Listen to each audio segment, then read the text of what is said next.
Welcome back everyone. As I have promised you that we are going to see what about the quaternary ammonia we are going to see. So let's begin with the quaternary ammonia. So let's write the quaternary ammonia first. This is R4M and finally we have X. We have plus and minus. So this is our quaternary ammonia. Surely not stable. So what we are doing with the instability? Let's disturb it even further. Like I always used to do this thing. Never try this at your home. If someone is disturbed, try to disturb a little more. They will get annoyed with you. So this is a bit of the similar philosophy that you are using here. So we are using a very strong, actually the strongest base that is going to attack this quaternary ammonia, which is already unstable because of the excess of R and X. All the things are together. So what we are going to have here, we are going to have H2O as OH from here and one H from this place. This guy will release one H. So H2O. Why I formed the H2O first? Well, there's a secret that I wish to tell you. That's why I decided to form this quaternary ammonia in a separate one. The secret here that I wish to tell you is always look in the earth-like situations in organic chemistry or in the chemistry in general. You will got to know so many things relatable. Why I am saying so? On earth, on our beautiful planet, the water is in very excess amount. More than 75% is water. So wherever there is a chance of becoming water, like hydrogen and oxygen, water will surely form. And of course, water is neutral and is one of the most stable compound present on our planet. Similarly, if the oxygen is lacking, the hydrogen gas can be formed and oxygen gas can also be formed, like we have discussed earlier in these sections. Oxygen is forming. So this was one of the reason of teaching the side products that we generally lose sometimes if you are not considering your textbook in a very good manner. So let's proceed our reaction with this talk. So the next one is NaX. Now this is Na and it will going to take the X with itself.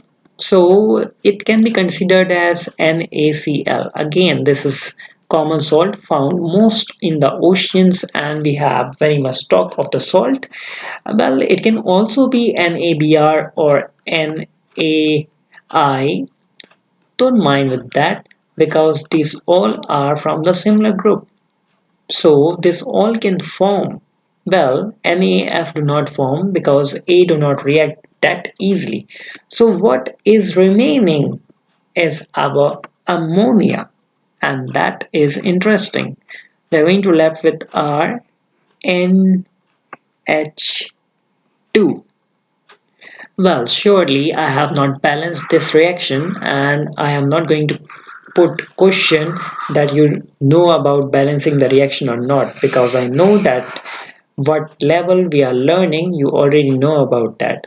Well, it is not very much important to balance the reaction here, but you may balance the reaction because it is generally considered as a good practice. So we have made 1 degree ammonia. So congratulations, you learned to form your 1 degree amine or ammonia. This is a very interesting concept that we have learned. Ammonolysis has a disadvantage of yielding a mixture of primary, secondary, tertiary amines and also quaternary ammonia salt.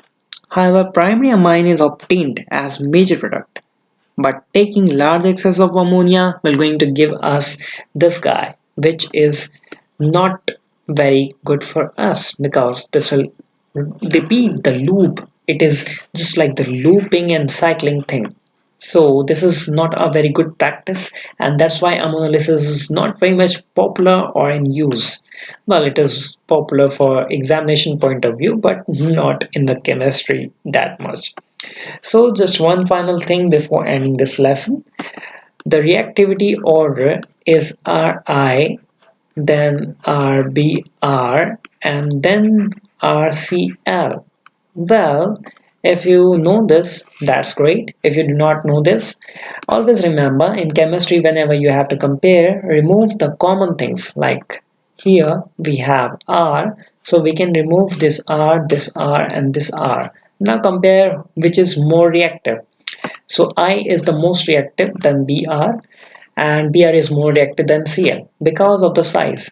Cl is this big, Br is this big, and iodine is this big. So what makes making the difference? The difference is all about the distance from nucleus to the last electron. So here the hold is tight, here the hold is little loose, and in the case of the iodine, hold is so loose. So loose hold, less stability means more reactivity. So this is our trick, and with this we are done with the first part of the preparation of amines. So congratulations, and we're going to proceed in the next one. So stay tuned, take care, God bless.